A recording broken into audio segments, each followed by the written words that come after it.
Hello friend मु ममता kitchen रे आपण मानकु स्वागत।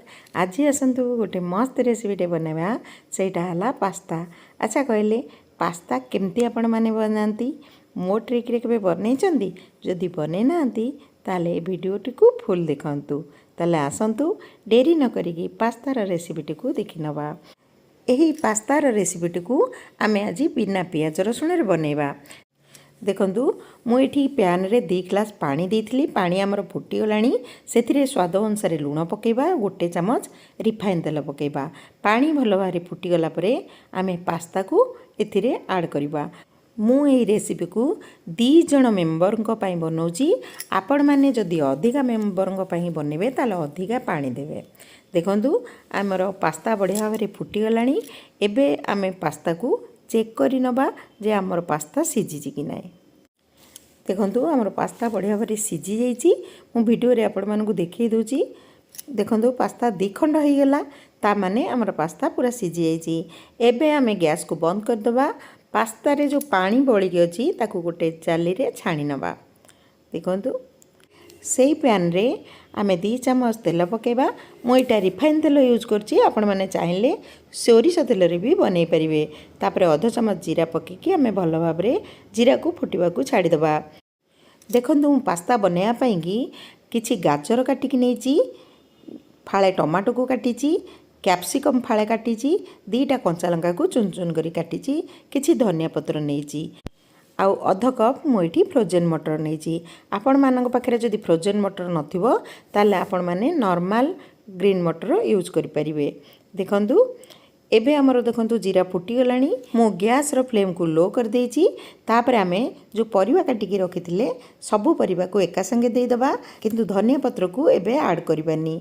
मीडियम टू लो फ्लेम रे परिवा को आमे सबु भाजी नबा। एई समय रे आमे ग्रीन मटर भी ऐड करि नबा।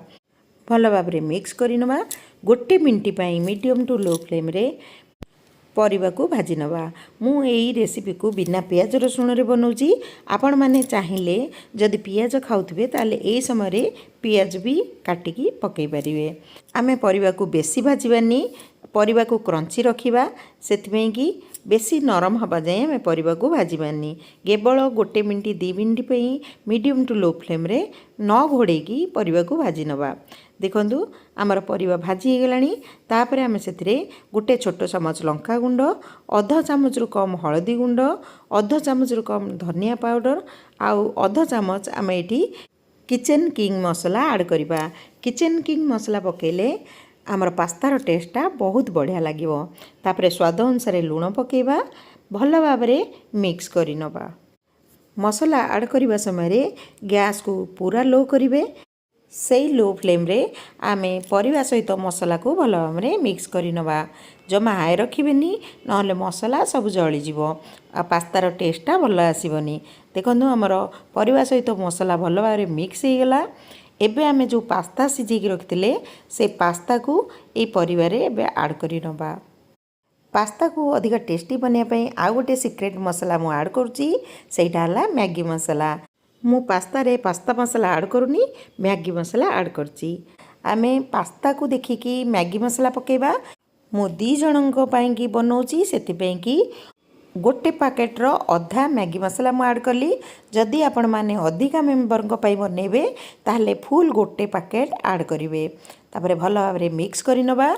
एई समय रे मध्य मोर गैस पूरा लो अछि। आउ जमा हाई रखिबेनी। से लो फ्लेम रे ही आमे मसला को भल भाव में मिक्स करि नबा। देखंतु आमर पास्ता प्रस्तुत हो गला।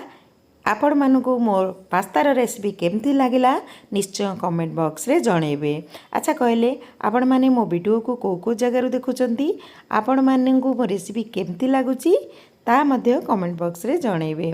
जदि मो रेसिपी आपण मानकु पसंद लागे ताहले please please like and subscribe करबा को जमा भी भूलिबेनी। आपण माने घरे पास्ता केमती बनाउचंती मते कमेंट बॉक्स रे जणेले मु बनेबा को चेष्टा करिवि। देखंतु हमर पास्ता प्रस्तुत हो गला। एबे चलंतु गरम गरम सर्व करिबा। एही रेसिपी को घरे निश्चय थारे ट्राई करंतु, देखिबे समस्तिंकी पसंद आसीबो। पुणी आसीबी आउ गोटे नुआ वीडियो सहित नुआ रेसिपी नेकी। सेतबेले जाय रहुची। बाय, नमस्कार, जय जगन्नाथ।